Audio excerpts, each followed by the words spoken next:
All right, this is a review of the Hangout that I had with the Logic Only Zone. So now I thought we had a perfectly nice conversation. Nothing to write home about or make an asterisk in a history textbook about. But I found it interesting enough. For one, I was getting this idea of him, which was correct, but not as sympathetic as it was from talking to him for 45 minutes. And I found the source of some sympathy for his position. And this is important to me. I always try to find some sympathy for the position of someone I'm discussing things with, or especially someone I'm arguing with. And I kind of started off at an argument with him. I mean, I saw a video of him criticizing my Hangout, but for things that didn't make sense. And then he said right after, "Thanks for a conversation. That was, enjoyable. I enjoyed it."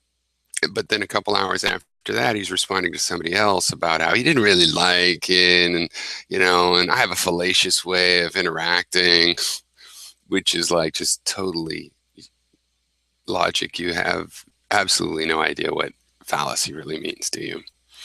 And then he went on and on. And we've talked about it a little bit today, and he's entitled to his feelings, but that's exactly how he describes them. Well, hanging out with him, here's how I feel, and I felt talked at, and you didn't give me time to think, and I got confused, and so I feel this way, and that is what I think. Well, we're having a discussion about logic. I don't have to go slow or not confuse you to be logical. That's the whole point. It's in video. You could watch it. There's meaning to the stuff I said, except for the fact that I did go slow for you, because it turns out you can't talk about logic. You know nothing at all about what the word logic actually means. You just use the word logic as this general, let's try to be sensible. Let's be reasonable. Let's have some tangibility. Let's use evidence. Yeah, just in the most general sense. Well, okay, I agree. Great. You name your channel Logic Only Zone, though. Okay. You talk about this logic, you lead to a misinterpretation of what you're really talking about. So we figured that out. We figured out that to give an example of Anakanavad's fallacies, he just said that he didn't like Anakanavad's demeanor. I don't like his demeanor. Seems condescending. Fallacy. You confuse me. It's fallacy to confuse me. No, sorry. That's not how it works. I mean, I said in the video, oh, sorry, yeah, my mind can work fast. I know sometimes I just get tired of waiting for you to finish a sentence that I know where it's going, what you've already said already. But I'm happy to go slow when I'm talking to a particular person as I learn what their communication speeds are and whatnot. And I said that. And I guess that's why he thought that he could hang on that as like, well, Pyrrho admitted that, so I guess I'll just, I'll triple down on that. That's why. I see. From one thing he said, he said he didn't want certain people or people to think that he agreed with me. I think he ended up regretting that we were on such good terms during the video itself. He wanted to pretend that go back in time that we weren't really. He was just being real polite because he's a real polite kind of guy, right? Could tell his videos. Being polite's the most important thing to him. And so he didn't want to just accept that, face to face, we're just discussing things, because he doesn't want to be seen as a greenie. There's a whole bunch of people that don't understand what's going on, but their feelings tell them that if you agree with Pyrrho, Gary might be mad. This is my suspicion that he just doesn't want to appear, and that's fine. I'm perfectly prepared and ready to take this as an adversarial thing, except for that you have nothing to say about the topic that you raised. So I guess we could talk about another topic, but you're a very emotional person. You assess everything in terms of your emotion. What you call your logic is just how you feel. If you feel does it feel logical? You have no idea of what the real technical analytic purpose of calling it logic and studying it as logic and coming up with the fallacies, what that's all really about. You're just attaching your feelings to it. And here I am, someone saying, yeah, logic is used to analyze feelings. It comes from feelings. The so-called illogical things are really just sort of statistical heuristics that made sense in enough circumstance over evolution that we end up with them. They are still rules of inference. They're just a little arbitrary, and you can regularize them and formalize them like Aristotle did. And then you get something you tend to call logic, even though all systems of inference could be called a logic. We invent that term once we're starting to have careful systems of inference. And it turns out to be ways to check yourself. And it requires doing proofs. I mean, none of you should really consider yourself logical if you've never done a first order proof in logic, which most of you have not. So who are you trying to fool? What do you mean by that word? Why do you keep using that word?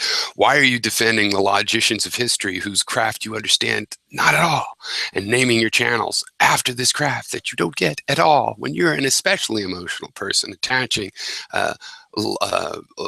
epistemological certainty to judgments that you've totally made through intuition? But I'm here to confirm he doesn't agree with me. Logic only zone, I will vouch for him. He wasn't tacitly agreeing with me when he told us about the languages and his views on all the things that I asked him about, because see, I learned a lot more talking to him for 45 minutes than I did from 45 minutes of his videos, because I was asking him. He was confused. So what's going on? I'm giving information. Oh no, I actually just don't get the vibe I like from Anaconda, therefore he's a fallacy. Okay, you just didn't like that happened to you. I wasn't mean to you. I didn't talk over, and I asked you thing after thing about you. So it's probably that's what you didn't like, and that we got along while we did that conversation. Because I just like to get everybody's ideas out there and give them a certain amount of legitimacy, at least in the terms of sympathy, right? I sympathize with, a certain, not total lack of curiosity is hard to sympathize with, but with your answer of like, well, I know enough about that. Okay, but then why you double and triple down, name your thing and call people, say they have fallacious arguments when you don't really mean that, right? Because you don't actually have a curiosity about the subject matter. So what is your interest in it? It's hard to figure out why, except for there's a really shallow rhetorical thing of it's, like Ayn Rand, I will call myself objective, and then my romanticism will thus be legitimized in a scientifically modern world. Okay, well, good luck with that. And so we could communicate on an adversarial level, but I honestly don't think you have anything to say about logic. I don't know any other topic that's on the table between you and me. So, I think we'll just leave it at that, because the other thing is we didn't have disagreements that I talked over you and you didn't have a chance. I mean, what was there to agree or disagree? I was asking you what you thought about stuff. The only assertion I made was that, okay, fallacies is a good thing to learn if you're not going to learn too much. Okay, learn something about the fallacies. You'll get a gist of it. Could we please just teach the children logic, though? Actual logic. But I said you should also learn the paradoxes, because then you'll see where logic got into problems. That'll teach you a good, bathroom reading level of what logic is without actually having to do a proof. And then teach your kids how to, let's start logic classes in school so kids can know how to do proofs. So people that talk about logic will actually know what the fuck they're talking about. So, yeah. Oh, and for the record, though I don't disagree with Anaconda on the various things in a minute harvest, both of those guys actually understand logic way better than you, logic only zone. Anaconda is obviously he's read well or in school learned some fundamental points about how logic actually works, right? And in the end, his application of that knowledge, it makes him no doubt more logical day to day than you, because it is not logical to have a nice conversation with someone, say you enjoyed it, then switch it around because of subsequent experiences with other people, and then you're going to say that's all a logical evidentiary thing. Well, I have evidence you did enjoy it. You want to say you were lying? I don't have any evidence you were lying. Then you're lying now.